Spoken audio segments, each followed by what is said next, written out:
is putting the consistent effort into sales and marketing, despite the fact that the results are going to go like this, right? Like if you put in consistent effort on paint on like the production, you'll see the house get painted, you know.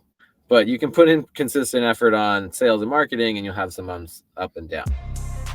Welcome to the Painter Growth Podcast, where we help you scale your painting company in record time. Join us as we explore sales, marketing, hiring, finances, leadership, and more, everything that you need to know to scale and grow your painting business. I hope you enjoy and subscribe. What's up, everybody? Michael Hickman here, founder of PainterGrowth.com, and you're listening or watching another episode of the Painter Growth Podcast. And today I have a friend I've known for over a decade, Chris Wolf. He's been running a painting company, or he had run a painting company for almost about 10 years, and then went into roofing, and then opened up his own general contracting business. And today we're going to talk about sales, why that's the most important thing, and hopefully give you guys some tips that you can take away to increase your own sales. So, hey, Chris. Hey, Mike. Thanks for having me on today. I'm really excited to be here. Man, so glad to finally connect. I know we've been trying to get you on here for a little while. So just, I guess before we jump too much into it, just give me a quick background. What was your painting experience like, and why did you decide to pivot into roofing in GC? Okay. Well, I started painting houses at 20 years old. I needed a summer job, got recruited, literally lowest, on the totem pole. I was just a grunt, moving the ladders, doing the prep, all that kind of stuff. Worked my way up to crew lead that first summer, made my fair share of mistakes. And then ended up getting into the same franchise, obviously, that you did. I don't know how much your listeners know about good old College Pro Painters. Yep. Those were the days, right? And I loved painting, honestly. I stuck with it for a very long time. And I just got to a point in my career where I love construction, and I just started kind of getting curious about what else was out there. Roofing, siding, decks. And what I realized is that all those things still came back to painting every time. So really, I've been painting houses for, better part of almost 2 decades now. Yeah, that's a lot of paint. That's a long time painting. And then, so you painted for quite some time. What was like your favorite part about just running a painting business in general? Because you did it for quite a while. Yeah, I mean, it's still finishing the project, right? Sometime in like the mid to late summer, and it's like Thursday or Friday afternoon, and you roll up to a job site and your guys are just finishing the last touch-ups, and the sun's hitting the house, right? And the customers are just stoked, and they're like, "Thank you so much, Chris. The house looks great. Your crew is amazing." That feeling right there is just like, yep. So that was like always my favorite part. And now what I've learned as I've gotten more into the other trades is, painting is really like the finish, right? And so for me, there's a lot of contractors, right, who don't know how to paint or don't want to paint because they don't know how to make it look pretty. And so that's really what, now that over time, what's evolved for me is just loving that like finished product of like, yes, now it's done. Mm-hmm. And so your business, you got to a point, you had production managers, sales reps. Like what kind of business structure did you have like at when it was at its largest? Yeah, so we were doing probably 120 paint jobs a summer at my absolute peak when I was only focused on painting. Yeah, 2 production managers, right? We had a pretty clear rule. Every job site gets inspected every day before noon. If anyone who's ever had a paint crew screw something up while they were being unattended, that pain, right? You show up on Wednesday and they've been screwing it up on Monday and Tuesday and Wednesday morning, and you're like, oh no, what's happened here, right? So I as I scaled, that was my first real big mistake, was quality control. And so I made a very, very hard and fast rule really early on that either myself or a project manager had to inspect every job site with every crew every day by noon. And if you had too many crews, then you either needed less crews or more project managers. And then sales is a little bit easier to scale, right? Because once someone knows what they're doing, it's pretty minimal, actual financial investment from a company perspective, a little bit more on like the time, right? So that was kind of, I'd say, easier for me at least, but the production scaling was definitely the harder part. So on the production scaling, what was your like house from hell? What was the one that like changed your life? I don't know, which one do you want to hear about? How much time do we have? I don't know how much the First listeners one that want came to to. your mind. The first one that First came to one, your mind, that one.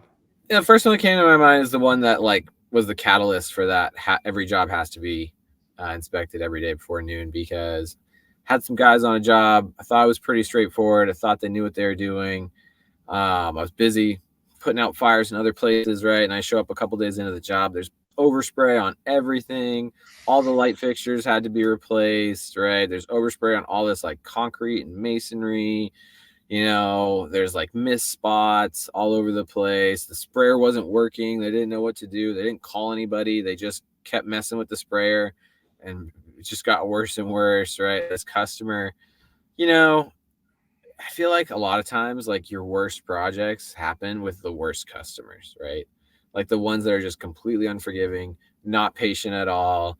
Like, I can't believe you guys did this. What were they thinking? It's All that cause sort and of, effect, right?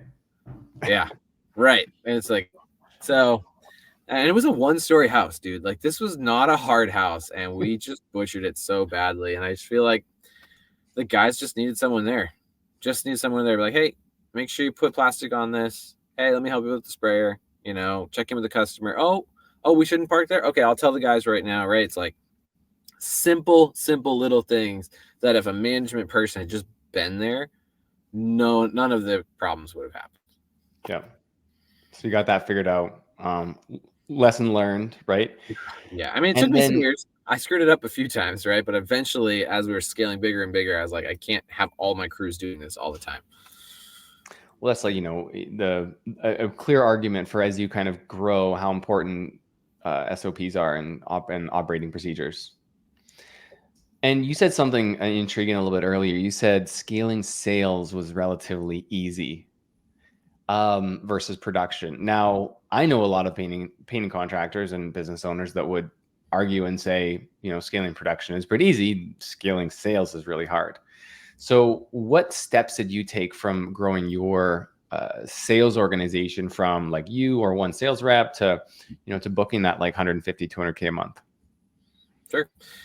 Yeah, I mean, there's a couple pieces of it, right? So there's like the leads and then the sales, right? You have to have both. Yep. But the overarching theme for either one, sales and marketing, is repeatable process. Repeatable process that you work over and over and over again, right? Just like when you're painting a house, right? Some days are faster, some days are slower, but you show up to the job site every day and you work your whole time. And some days you're just cruising, you're spraying out, right? And everything's getting done. It looks so good and no touch-ups and you're moving, right? And other days you're working your butt off, but it's like the ladder breaks or you break a window or somebody forgot something at home and you just feel like you can't get into a flow, right? But like you still put in the work every day, right? It's the same thing with sales and marketing. You have a process, you have a pattern, you have action steps, you do them over and over again every week, every day, every week, every month. Keep it moving. Sometimes you'll have a big week. You'll book like 6, 7, 10 jobs. And you're like, oh my God, it's the best week ever, right?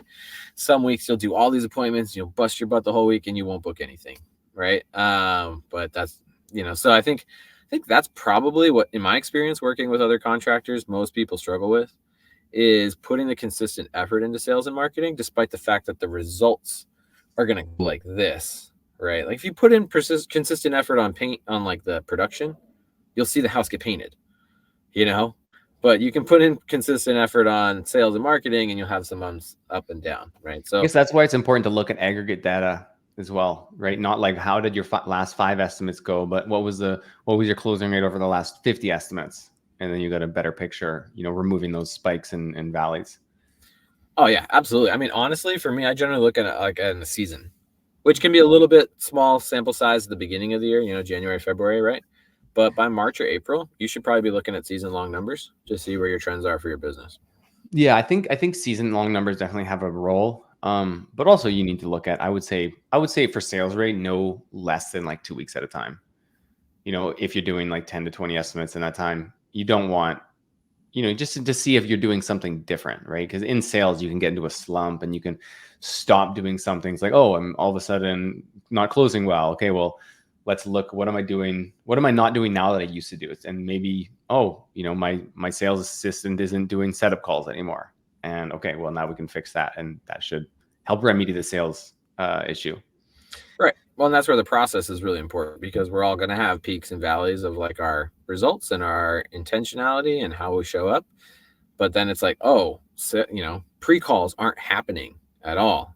Oh, that's part of our process and it's not happening. Right. So having the process, I think, is number one. And then number two, I think, in terms of like scaling sales, right, is finding people that want to eat what they kill. It is a different mindset.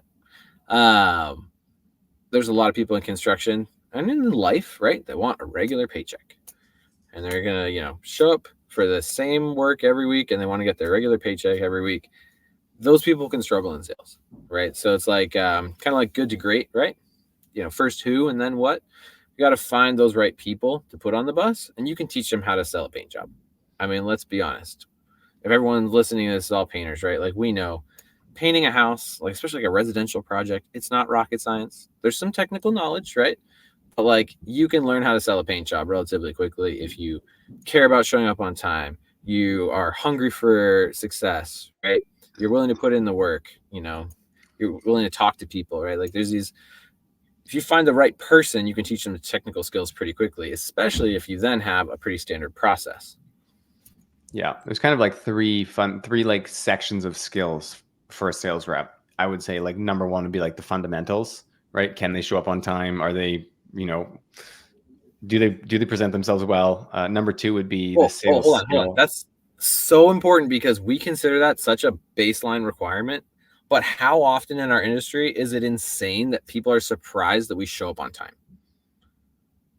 Yeah, we recommend and we coached on like the 1 minute rule. So if you're running 1 minute late for an estimate, you should be calling the client and telling them that you're running 1 minute late.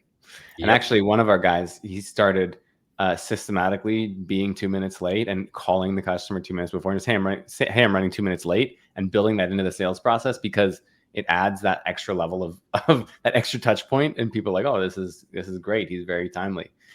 Yeah, like, we don't understand, like, the true professionals. It's hard for us to fathom how far above the rest of the market that puts us when we do that.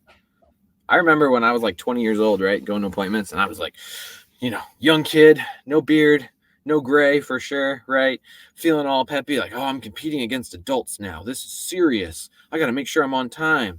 And one time I had that. It's funny you say the 1 minute rule. I had someone. I was like, hey, I'm really sorry. I got caught in a little bit of traffic. I'm going to be about 3 to 4 minutes late. That's what GPS is telling me, but I'm on the way. And I literally had this customer just like break out laughing. They were like, okay, kid, see you 4 minutes after 7. No problem. Or whatever time it was, right? And yeah, it's so that, like, we talked about it, and you kind of just like touched on it real quick. Like, absolutely. Holy cow. That is such a huge differentiator. It shouldn't be, but it is. Yeah. I mean, I got a quote for some plumbing a couple weeks ago, and the time frame for the quote was a 3-hour window. It's like, we'll be there between 3 and 6. Just like, well, so I'll just put my entire life on hold for 3 hours so you can come by at your convenience. Right? Yeah.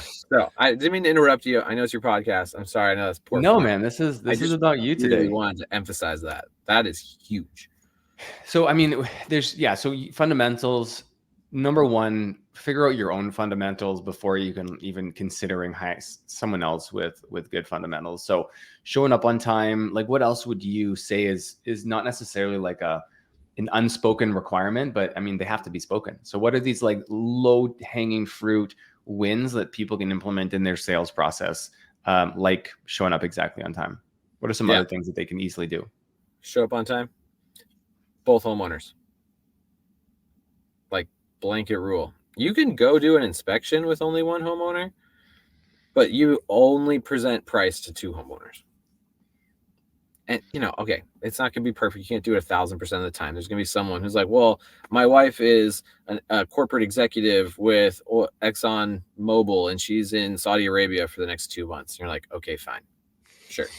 Right. Whatever. There's going to be those cases. But, that's speaking from experience on that one. Quick funny story on that one. On my setup calls, I would always ask the client, is there someone else involved in decision making? Do you have a wife? Do you have a husband? And I was doing the setup call, and this one guy, this one time. He's like an older guy. I'm like, I just, just checking, is your wife going to be available to be with us at the estimate so we can answer her questions? And I remember very distinctly, he goes, I don't need my wife to decide if I'm going to paint the house. I can make that decision myself. I'm like, all right, dude. So I went and he was the only one there. And sure enough, he booked on the spot. Yeah, I mean, you're not going to like argue with people to try to change their life view, right? But so, in general though, right, as like a baseline rule, you show up on time, you make sure both homeowners are there. You brought up another one that I'm super passionate about, the pre-call. Discovery call, setup call, pre-call, whatever kind of call you want to call it, it's got to happen. And the one that drives me the most crazy, especially when people are talking about scaling, and they're like, oh, we have a call center or we have a receptionist and they're amazing. And they call and they schedule the appointment and the salesperson shows up and it's great. I see you shaking your head right away, right? Yeah, I have a funny anecdote from that. Right. And everyone always thinks it's such a great idea. Here's the problem. That person called and it went like this. Hey, is this Bob? Yeah, this is Chris with MGH Painting. Yeah, appointment 2:00 Thursday. Okay, our salesperson will be there. Bye. And they feel like they did something. And it's like, yeah, okay, technically you did something, but you didn't ask about the condition of the house, why they're painting, what their concerns are. You didn't prep them about a price range in that neighborhood. Timeline, when we could get to it, when we can't get to it. You didn't talk about the both homeowners, right? So even in situations. So in this example that I'm thinking about, this was a client, he had a few franchise locations. So he got a call center, right? Thinking this was the right way to go. And I don't know how much you know about Canadian geography, but he's like, this customer calls in and it's a B2B, business to business client. So his business client calls into the call center. It's like, hey, I'm looking to get a, whatever painted, the outside of my building painted. It's like, here's my address. And she goes, oh, what city is that in? And he's like, well, it's in Calgary because you're located in Calgary. He's like, oh, okay, Calgary. How do you spell that?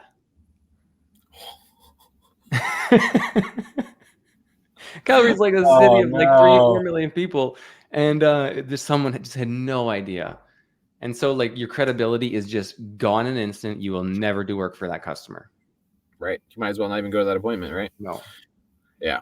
So here's the one thing I'll coach. If you are really committed to that type of approach, or let's say they schedule online, because that's a big thing now, right? It's really convenient. You have your whatever link online, you click and you schedule the appointment. So great.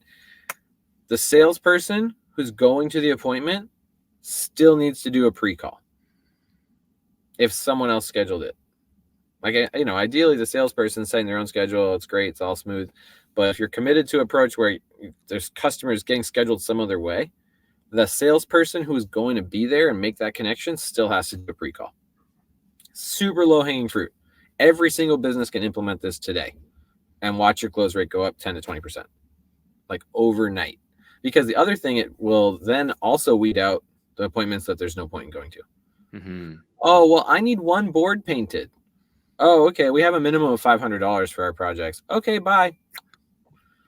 Instead of you spending 2 hours in traffic at 4 p.m. to get over to this lady's house to find out she needs $20 worth of work that you're not going to want to do for anything less than $500. Yeah, another one is timeline, right? So what's your timeline on this project? It's like, oh, we're not thinking about getting anything done until like next year. Or okay, when I come to your home, I'm going to be looking to like, I'll give you exact price, and then to book in is 20%. If you feel that you can trust us and the price is fair, are you going to be ready to book a time in our schedule? So, oh, no, we're just price shopping. Or, oh, we're getting 17 quotes. So, okay, well, I don't just come to do an estimate. I'll come to like book a job. So when you're a little bit closer to being ready, give us a call and we'll come by. Mm-hmm. It's one of the hardest parts for beginning salespeople to internalize. You don't have to chase every little thing because it's a waste of your time. It's way better to do 10 impeccable appointments with both homeowners there than to do 20 mediocre appointments. Yeah, your value per hour and your end result, you'll be able to go in with each one with more energy, more confidence that you're actually going to book it instead of, going into all these like half-baked estimates. Well, and like the excitement, right? Plus, yeah, like energy is huge. Yeah. So what other low-hanging fruit do we have? I talked about both homeowners, pre-call. and this is really silly, but it goes, as part of the process. The last thing that I'll say, and I'm sure you've seen this over the years, especially when you're transitioning. Let's say you're an owner and you're pretty good at sales, and you've got a pretty good grasp of everything, and you've been working with your team, with your business for a while, and you're bringing on some salespeople. The number one thing that salespeople screw up when they're out in the field by themselves is asking for the job.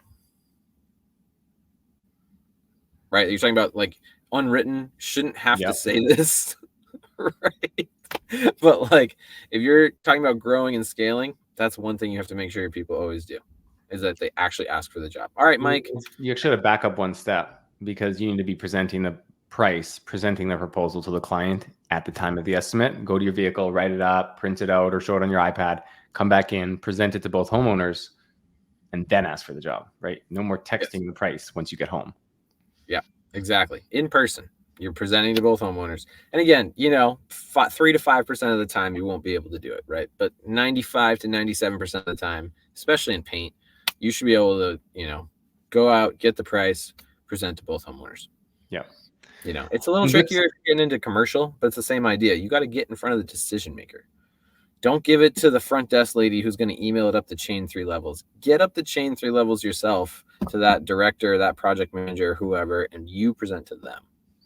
Yep. Only way. So what's your go-to closing phrase for the homeowner? I'm pretty straightforward, man. I would just be something like this. Like, all right, I'll give you 2. A really simple one that builds people's confidence is the rolling yes. Okay. So, all right, Mike, we've been here for about an hour and a half. I feel like I really understood what you're looking for. In terms of the quote that we've reviewed here, did I include everything that you're looking for? Yeah. Okay, cool. And based on the examples of the work I've shown and the technical knowledge that I've given you, do you feel confident in me and my team to do a great job? Oh yeah, for sure. Okay, awesome. So one last question for you, $1 million question, if you will. Would you guys like to get on the schedule? Yeah, let's do it. Yeah, so that's a great one for beginners. That rolling yes kind of builds the momentum. They're feeling good, like yes. Yeah. So that's a really good one. For me personally, a lot of times I'll just get right to it. Like, all right, Mike. So, I think I know what you want. Seems like we have a great connection. You ready to get on the schedule? Yeah, that works too. Or you can even be a little more assumptive if you have a great relationship. You can go, all right, when would you like to schedule? Thinking like March or more like April? Yeah, just right into it. One strategy that I've been playing with more recently is just selling the deposit, right? So it's like, all right, the price of the job is $8,000. We take a 20% deposit to get you locked in. That's $2,400 or $1,600. There we go. $1,600 due today. How would you like to handle that? Yeah, love it. That assumptive, right? That could be a little tricky for like beginning salespeople. Again, tying back to like the growth and the scaling. That's something that you and I feel really comfortable with. Maybe they need to get some sales under their belt before they get to that kind of assumptive level, but it's a great tactic. So let's keep going down this path of building and then scaling a sales team. So number one is figure out your fundamentals, right? The next we have two other main skills. We have pricing knowledge and we have the sales skill. So let's go on pricing knowledge. How do you systemize your pricing so that it's consistent across the board, and then relay that pricing knowledge to a new sales rep? Yeah, absolutely. I mean, again, as owners, right? We have ways that we bid these projects. Honestly, I've gotten away personally in the paint space. I've gotten away from like price per square foot or things of that nature. And I've gone more to like a cost plus model where, and that's something I could do as someone who's a little more experienced. Maybe a beginning salesperson wouldn't necessarily have like the knowledge for that, but it's like, all right, it's going to be this much in labor approximately, and this much in paint. So here's the total cost for the job, divide by the margin percentage, and there's the cost, right? That's the simplest, but it does require a little bit more knowledge of like how much is it going to take to paint the, is it going to cost us $1,000? Is it going to cost us $2,000? I'd say in terms of like scaling, rules of thumb are really great. Price per square foot is pretty common in a lot of construction, not just painting. painting's a little bit different than something like roofing, right? Because roofing is pretty straightforward. You measure it out, you account for a couple things, you're done. Paint's going to have a lot of special conditions, right?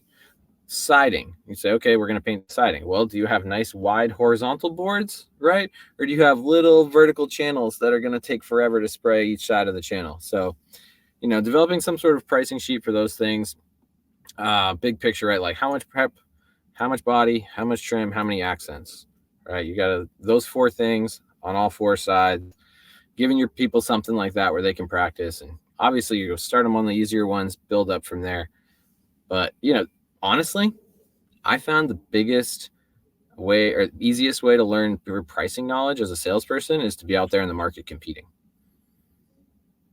Because you're going to say, all right, well, I bid it for this and these other guys bid it for that.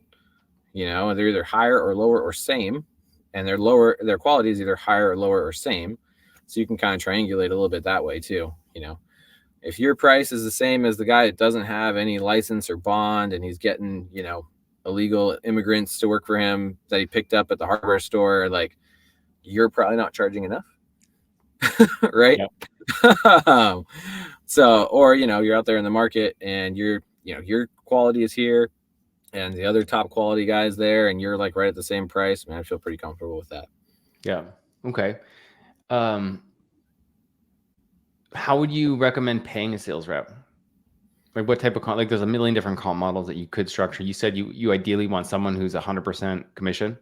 100% commission. Company pays for all expenses, right? Okay.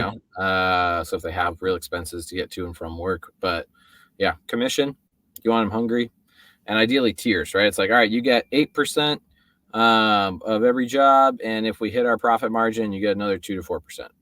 Okay. Right? Or bonuses, right? Like once you've booked this much work.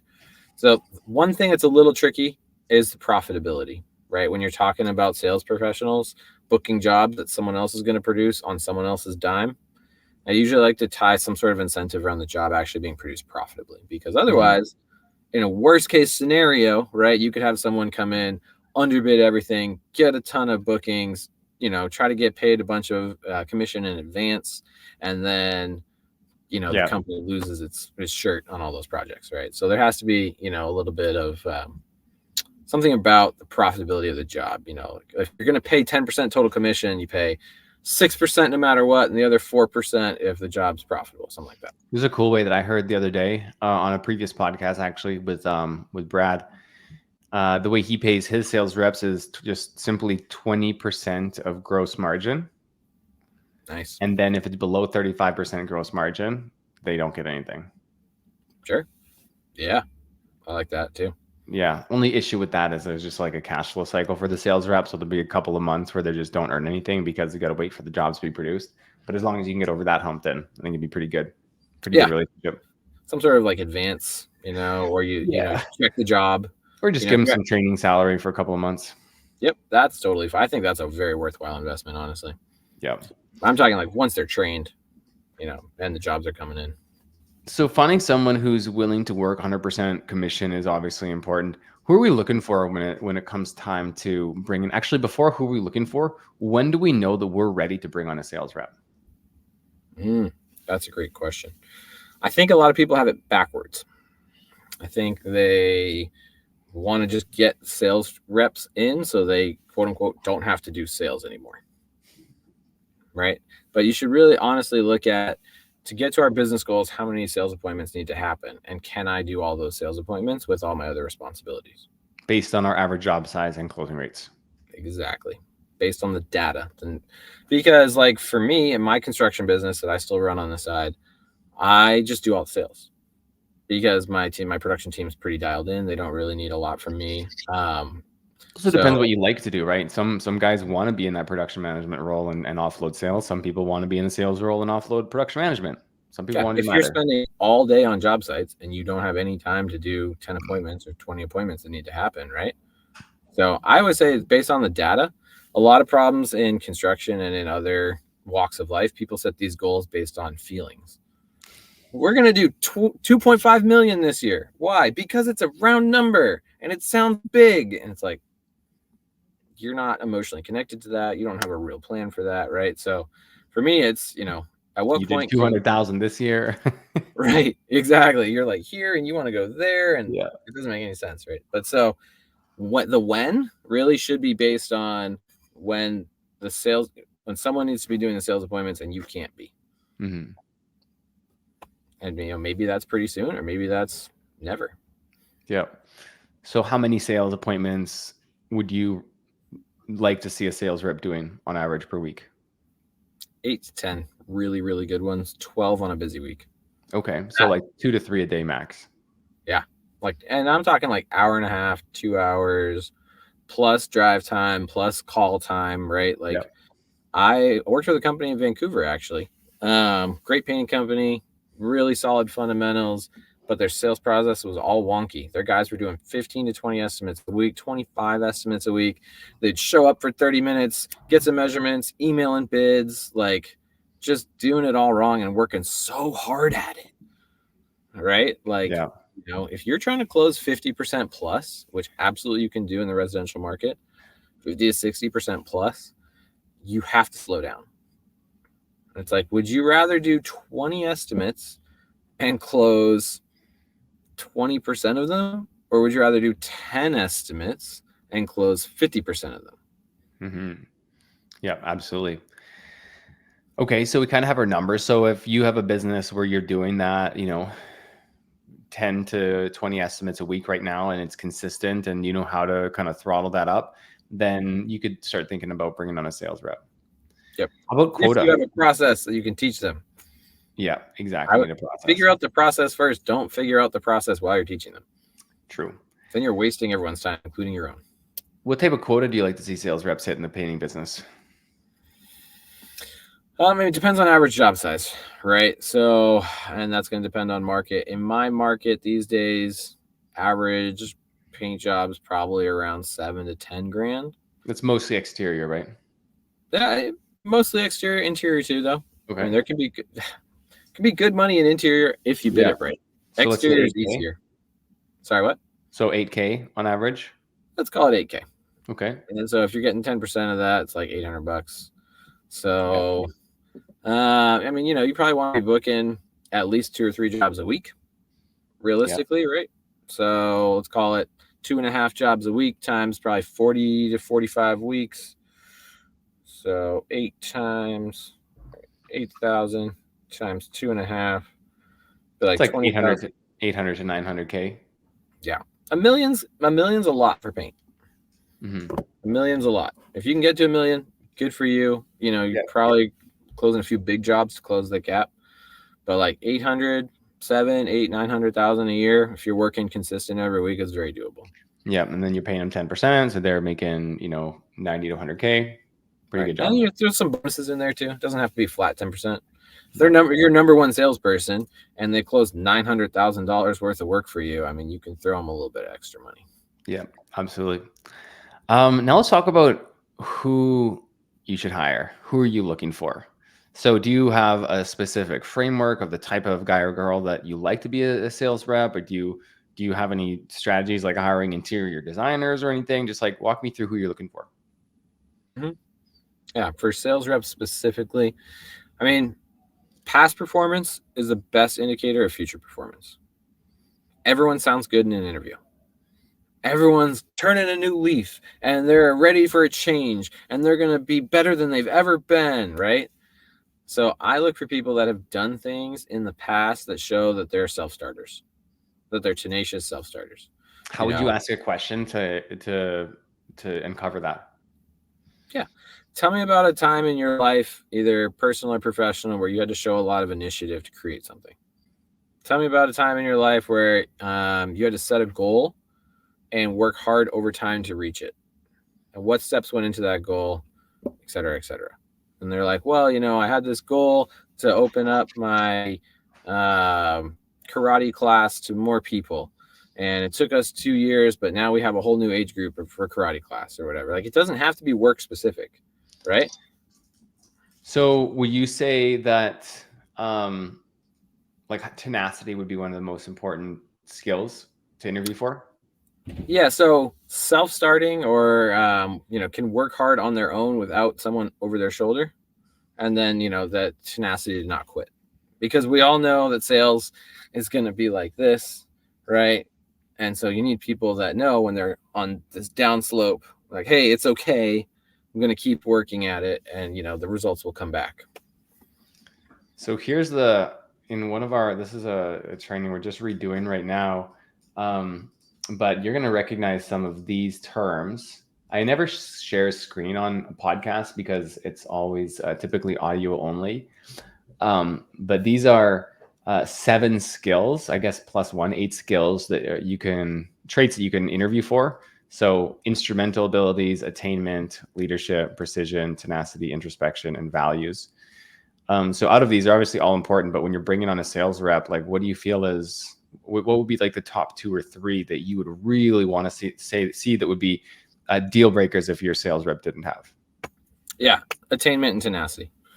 So attainment, as you've defined it here, a need or preference to set goals and then achieve them, right? Like sales is very much about going out, making it happen, setting a goal, putting in the work. You have to have people that have goals, and they can have goals in their personal life that they're working towards too, right? Like someone who's like, hey, I'm saving up to buy a house, and I need to make X amount of money for the down payment in 2 years or next year or whatever, right? Those are driven people that have clear goals that they're working towards, that are going to see the value of basically an uncapped potential, right? Do you think that there's a connection between someone who takes care of themselves, like goes to the gym and like eats healthy, and their ability to sell well? Yeah, absolutely. That's part of we haven't talked about my sales course yet, but that's one of the things we teach at the very beginning of the sales course is self-care. And I'd say that's kind of like part of attainment, right? Like someone who is putting in the time and energy on their body, working towards something, right? A certain level of lifestyle, a certain health, a certain body fat or whatever, a certain diet that makes them feel better. That's all part of attainment, I think. That's a real life example of someone working consistently on a goal. Mm-hmm. Okay. And then the other one you said is tenacity. So completes tasks and is persistent until all loose ends are wrapped up. Yeah, you got to fight for it. Sales is hard. It's competition, man. It's competition, especially when you get out in the field. It's not just you. It's not just, here's where people really screw it up in sales, in all sales, like car salesmen are like this, right? It's not the competition between you and the customer. It's competition between you and the other sales professionals that are all trying to earn this business, right? There's going to be times where you thought you for sure were going to land a job. You had a great connection. The price was in their budget. It's a home run. You're definitely going to book it. And they call you and they're like, oh, really sorry, we went with this other guy or girl, whatever. Yep. Right? There's going to be times when like you just don't have any leads and you're like, I don't know how I'm going to get to my goal this week because I don't even have any leads. So what am I doing, right? Like you have to be willing to fight through that. Yeah. And the people that are get to reap the rewards, of sales. What kind of interview questions would you use to test for tenacity? Oh, I'm all about the positive, negative, double examples.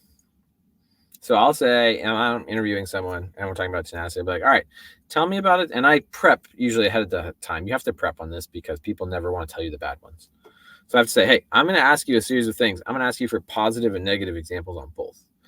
Right. And tenacity, be like, all right, tell me about a time that you had something that was really important to you or some goal that was really important to you that you were working really hard on and bad things happened, got in the way, unexpected struggles, and you had to fight through and you still got there.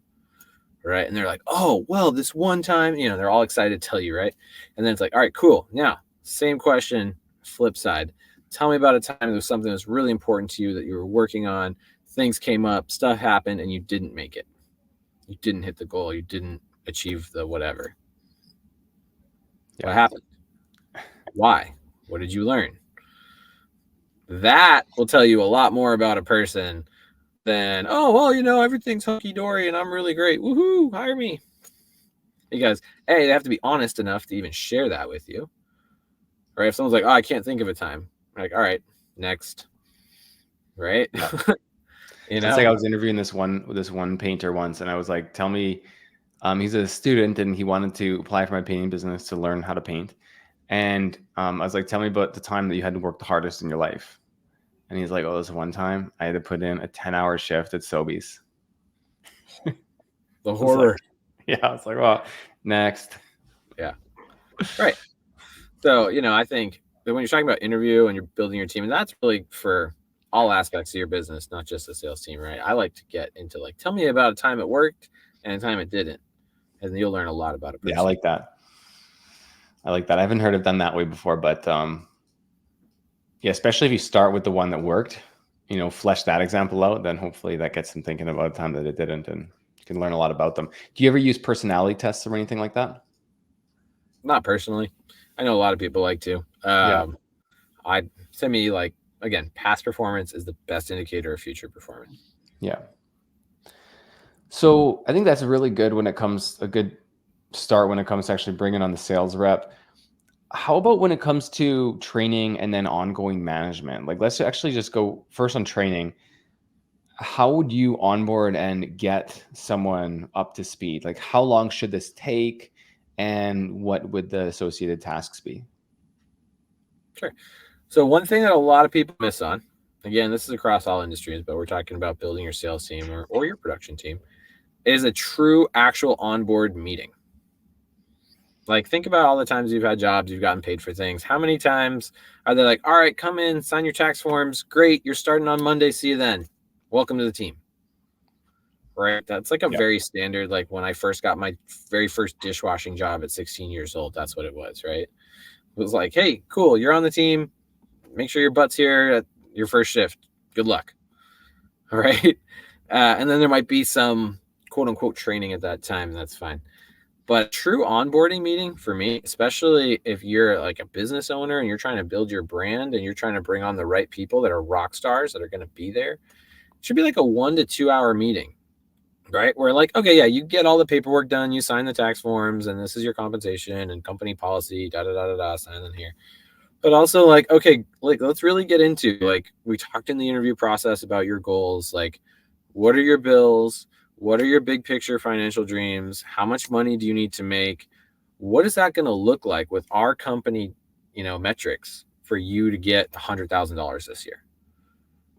Like, okay, you've got $50,000 in bills and $30,000 in like honeymoon and new car, right? And then another 20 grand in taxes. So you, new recruit, you have just told me in a very true and honest and vulnerable way that you need to make $100,000 this year. Great. Here's our average job size. Here's our average close rate. Here's how much you get paid. This is how many jobs you need to book to be on that track for that. Let's get into that, right? So you really why, what their why is. You can share with them a bit about your why, right? Like, why are you running a painting business? What's important to you? Is it basically so that you can get Toronto Maple Leaf season tickets every year, and you have to make sure you have enough money to get your season ticket? Like, what is it, right? So not assuming that they're going to be completely internally motivated to grind through, even because they're going to have really tough days, tough weeks, maybe even tough months. So having that, knowing what their needs are and what their goals are, can help you kind of motivate them through those down periods. Yeah, I mean, I think that's like an essential part of high level leadership. And the opportunity for that is like, all right, the interview's done, combat is over, we are on the same team now. Let's connect. Yeah. Also, do you like my my child tattoo I got on there? It looks like I'm part of a gang, but yeah, I got kids too. Don't worry. Temporary ones. My 4-year-old was giving me face paint last week, so yeah, I've avoided the toenail painting so far, but she's trying hard. All good. So then we do solid onboarding. We do some buddy estimates, get them selling well. How about ongoing management? What does that look like once they're trained up? How do you continue to keep a pulse on them and make sure they don't just feel like they're a lone wolf? Sure. 2 things that the vast majority of companies really drop the ball on. Weekly meeting, same time, every week, unless someone's on like vacation, right? But like for the 46 to 48 weeks a year where everything's normal, you have a meeting with the manager of the salesperson, whether that's you as the owner of the company or you have a sales manager, whoever it is, meets with the frontline sales professional, same time, every week, check in. How did last week go? What's the plan for this week? How's it all tie into the big picture, right? And then regular field coaching. If you only have 2 or 3 reps, those people should be getting coached like every week or every other week. I mean, really, you should be doing regular field coaching with someone until their close rate is like 75%. I At think that most point, I most give you people here have one or are aspiring to hire one. great. Then it's super easy for you to make the time to coach one person once a week. Yeah. At worst, every other week. Like, there's Totally. so many benefits to that, right? You develop your relationship. They're so bought in. They feel so supported. You're constantly building their skill, right? Because when you're coaching, you can only really improve 1 to 2 things at a time. So if someone has like 17 things they need to work on in your sales process, that's going to be like 17 to 20 coaching sessions to get all of those. If you're an amazing coach and they pick up everything you're saying on the first try. Which of course is completely true and possible. Right. Yeah. So in the real world, you need to be coaching these people all year round, or someone needs to be coaching these people all year round. So like 1 or 2 buddy estimates a week kind of thing. Mm-hmm. Yeah. At worst, especially with a small team, at worst, it should be 1 every other week at worst. Okay. And it sounds like, oh my God, how am I going to do? It's like, think about the difference here. Let's say you bring on a salesperson and they're closing at 20% or 25%, and you're paying for all these leads and you're paying for all this stuff, and they're not getting that much success. So you're taking a hit financially because you're spending money, market spend, and it's not getting ROI. Plus, this person's not making enough money, so they're probably going to quit because they're not making enough money. And then you're going to have to go through the whole process all over again, right? How much time and money does that take? Versus you coach them once a week or once every other week. After a few months, they're closing 40, 45, 50%. They're happy. They're making great money. You're making great money as a business. I mean, you don't want turnover with the sales rep. Like, that's a ton of time. We talk a lot about value per your hourly tasks, right? And training a sales rep, like sales itself, if you're doing your sales, that's like a $500 an hour task. That's one of the most profitable things you can do in your business. But training a sales rep, like, add 2 zeros to that, right? Right. Like real concerted training. If you're doing that, like, wouldn't you want to make 5,000 an hour for, I mean, like, holy cow, right? Well, if you can adjust every time you do that, your sales reps close rate by 1%, right? Over 200 estimates in a year, like, that's what, another 2 jobs every time you increase that by 1%, right? 16,000. There you go. Yeah. And if let's say you're making 15 to 20% gross margin at the end of the day after all your expenses, so 16 grand, it's $3,200. It's like 25 to $3,200 every time you can get your salesperson to get net their margin. Yeah, net margin. Pardon me. I said gross, but you're right. I meant net. Thank you. Just did a financial training yesterday internally, so it's all fresh. don't want to confuse anybody. But yeah, so that's huge, right? And we as humans have a tendency to be like, oh, they're good, they don't need me. Yeah. And that's wrong. And that's what we have to challenge ourselves as leaders and business owners, to be above that. And to do the hard thing, right? It's not always comfortable. It takes energy, or it's tiring. They might not absolutely need you, but it would definitely help. So like forcing yourself to do those hard things, like it's hard, but it's so worth it. Absolutely. And, especially when your sales team, like 1, 2, 3, even 5, right? I mean, like 5 plus, you'll probably get a sales manager, or like one of the sales professionals will be kind of a semi-manager, but like 1 to 4 salespeople, you set it up, you put it in your block schedule, right? Thursday afternoons, Wednesday afternoons, and Thursday afternoons, I do sales training every week. Boom, done, easy, or whatever it is, right? Just keep it consistent. Yep, it's just part of your schedule. You have your Monday blocks of meetings, you have your Wednesday, Thursday training of sales professionals, whatever, right? Yeah. Every morning you're on job site. I just systemize it, man. Well, man, we got to do this again, because I feel like we're just touching the surface of sales, and I feel like we could go for hours, but we are kind of getting at time here. So you do some sales training as well. Tell me a bit about that. Yeah, absolutely. So been doing, like I said, residential sales for the better part of almost 20 years now. And I had a different company a couple years back asked me to crystallize everything and put it into a course. So we created the Residential Sales Accelerator.